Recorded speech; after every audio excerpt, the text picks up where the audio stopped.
नमस्कार। जी भारत में आपका स्वागत है। मैं हूं एआई एंकर जीनिया। देश दुनिया की बड़ी खबरों के साथ मैं हाजिर हूं।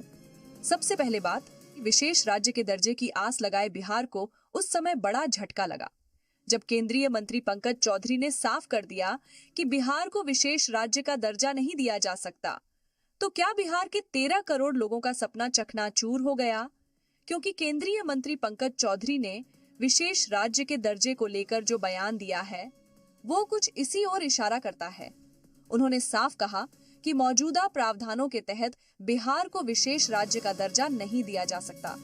इससे पहले आरजेडी नेता मनोज झा ने राज्यसभा में बिहार के लिए विशेष राज्य के दर्जा के साथ साथ विशेष पैकेज देने की भी मांग उठाई।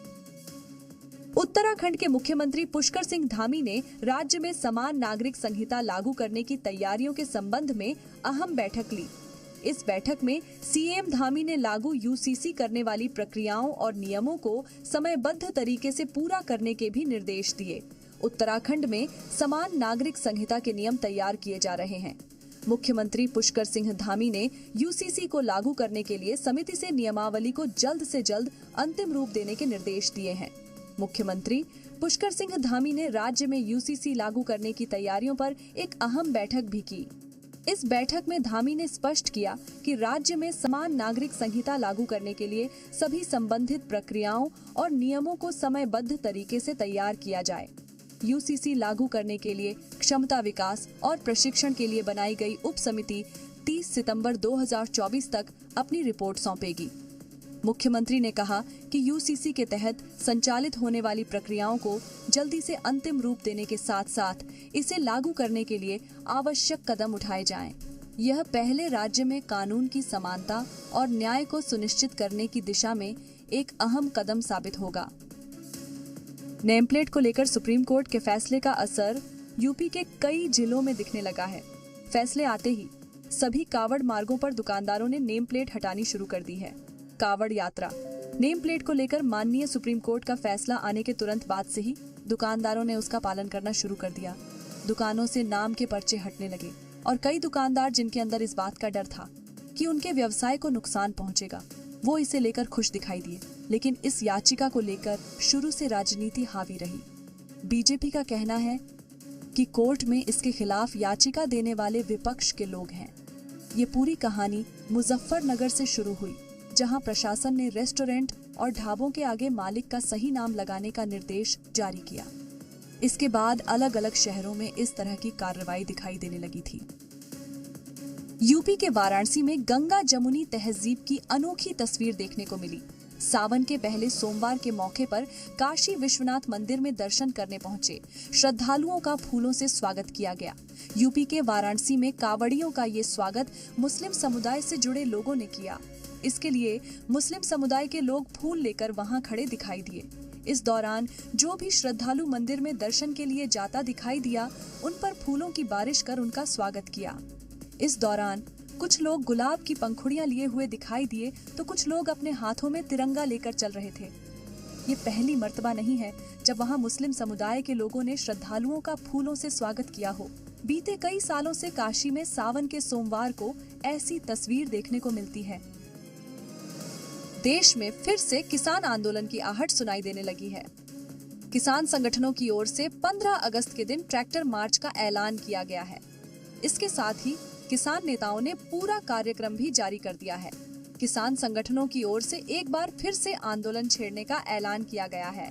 संयुक्त किसान मोर्चा ने 15 अगस्त को दिल्ली कूच की कॉल दी है। सभी फसलों पर एमएसपी की गारंटी के साथ ही दूसरी मांगों को लेकर किसान नेताओं की ओर से आंदोलन का पूरा कार्यक्रम जारी किया गया है।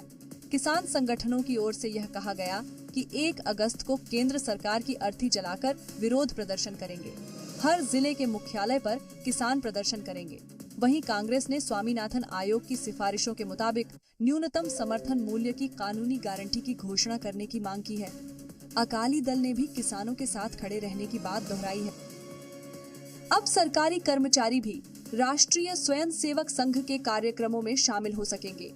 मोदी सरकार ने 58 साल पुराना फैसला बदल दिया, जिसके बाद कांग्रेस समेत कई विपक्षी पार्टियां बीजेपी पर हमलावर हो गई। केंद्र सरकार ने 58 साल पहले की तत्कालीन सरकारों के उन आदेशों में संशोधन किया है जिनमें सरकारी कर्मचारियों के आरएसएस की शाखाओं और कार्यक्रमों में शामिल होने पर रोक लगाई थी। मोदी सरकार के इस फैसले पर सियासत शुरू हो गई।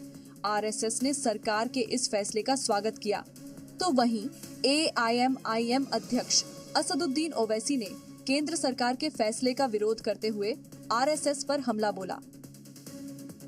अब हम बात करते हैं आईएनएस ब्रह्मपुत्र की।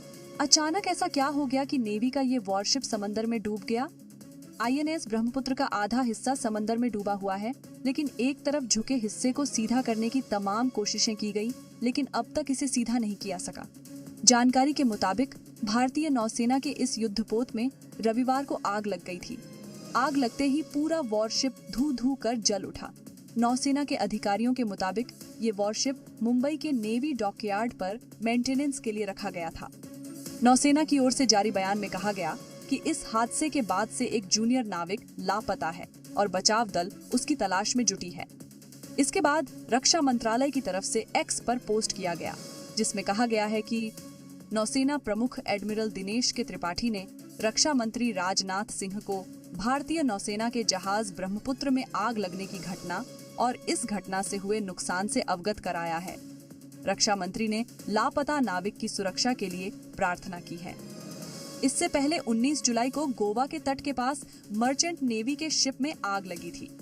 इंडियन कोस्ट गार्ड अधिकारी ने बताया था कि जहाज पर 22 क्रू मेंबर्स थे, जिनमें से एक की मौत हो गई थी।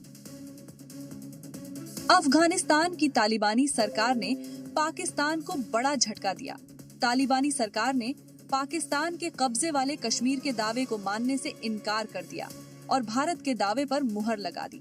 और ये तब हुआ जब 3 दशक बाद अफगानिस्तान की सीमाओं का मूल्यांकन किया गया, जिसमें पाकिस्तान, जम्मू कश्मीर, तजाकिस्तान शामिल हैं। खास बात यह है कि मूल्यांकन के दौरान तालिबानी मंत्रालय की तरफ से पाकिस्तान के कब्जे वाले क्षेत्र का इस्तेमाल नहीं किया गया, यानी अफगानिस्तान की तरफ से पीओके पर पाकिस्तान के दावे को साफ दरकिनार कर दिया गया। तालिबान सरकार का ये बयान भारत के लिहाज से बेहद महत्वपूर्ण है, तो वहीं पाकिस्तान के लिए झटके की तरह है। अफगानिस्तान के इस ऐलान के बाद से ही पाकिस्तानी आर्मी हेडक्वार्टर और आईएसआई कैंप में खलबली मच गई। पीओके पर 3 फ्रंट से पहले ही घिर चुकी शहबाज एंड टीम अब इस नए ऐलान के बाद पूरी तरह से बैकफुट पर है। दरअसल पीओके में पाकिस्तानी आर्मी और पुलिस की ज्यादती की खबरें अक्सर सामने आती रहती हैं, और यही वजह है कि पीओके में भी पिछले कुछ महीनों से भारत में शामिल कर लेने की मांगे उठने लगी हैं। तो वहीं भारत ने पीओके को हमेशा ही अपना हिस्सा माना है और ये भी साफ कर दिया है कि सही समय पर पीओके का जम्मू कश्मीर में विलय किया जाएगा। पाकिस्तान के पूर्व प्रधानमंत्री और पाकिस्तान तहरीक-ए-इंसाफ पार्टी के संस्थापक इमरान खान इन दिनों बदतर जिंदगी जीने को मजबूर हैं। ये दावा कोई और नहीं बल्कि खुद इमरान खान ने किया है। जेल में इमरान खान के साथ जो सुलूक हो रहा है वो उनके लिए सहन करना मुश्किल है। इमरान खान के मुताबिक उन्हें ऐसी जेल में कैद करके रखा गया है जो आम तौर पर आतंकवादियों के लिए होती है। जेल इतनी छोटी है कि उसमें चलने फिरने, हिलने डुलने तक की भी जगह नहीं है। इमरान खान के मुताबिक इस काल कोठरी में उन्हें एक कैदी के मूलभूत अधिकारों और मानवाधिकारों से भी वंचित कर दिया गया है। पाकिस्तानी अखबार डॉन में छपी एक खबर के मुताबिक इमरान खान ने ब्रिटेन के समाचार पत्र द संडे टाइम्स को जेल से दिए एक साक्षात्कार में ये दावे किए। इंटरव्यू में इमरान खान ने दावा किया कि उन्हें 7 से 8 फुट की एक जेल में कैद करके रखा गया है। उन्हें किसी से मिलने की अनुमति नहीं है। उन पर 24 घंटे निगरानी रखी जा रही है। पेंसिल और कागज रखने की भी अनुमति नहीं है। यहाँ तक कि बुनियादी मानवाधिकारों से भी वंचित रखा गया है। इमरान खान करीब 1 साल से रावलपिंडी की उच्च सुरक्षा वाली अडियाला जेल में कैद हैं। चीन ताइवान में एक बार फिर तनातनी बढ़ गई है। चीन ने फिर से हिमाकत करते हुए ताइवान की वायु सीमा में अपने लड़ाकू फाइटर जेट भेजे। ताइवान में घुसपैठ करने की चीन की ये हिमाकत पुरानी है, लेकिन अब ताइवान भी चीन को मुंहतोड़ जवाब देने से नहीं चूकता। ताइवान डिफेंस मिनिस्ट्री के मुताबिक धोखेबाज चीन ने एक बार फिर सीमा लांघते हुए घुसपैठ की कोशिश की और ये कोशिश फाइटर जेट और युद्धपोतों के जरिए की। चीन ने अपने 12 फाइटर प्लेन के जरिए ताइवान की वायु सीमा में दखल किया और आसमान पर मंडराता रहा, जिसके बाद ताइवान एयरफोर्स ने भी वार्निंग देते हुए चीन के फाइटर प्लेन को सीमा से बाहर जाने के निर्देश दिए। चीन इतने से भी नहीं माना। ताइवान आर्मी के मुताबिक वायु सीमा के साथ समुद्री सीमा में भी चीन के युद्धपोतों ने घुसपैठ की। PLA के करीब 8 सैन्य युद्धपोत ताइवान की समुद्री सीमा में दखल देकर ये दिखाने की कोशिश की कि ताइवान उसका हिस्सा है।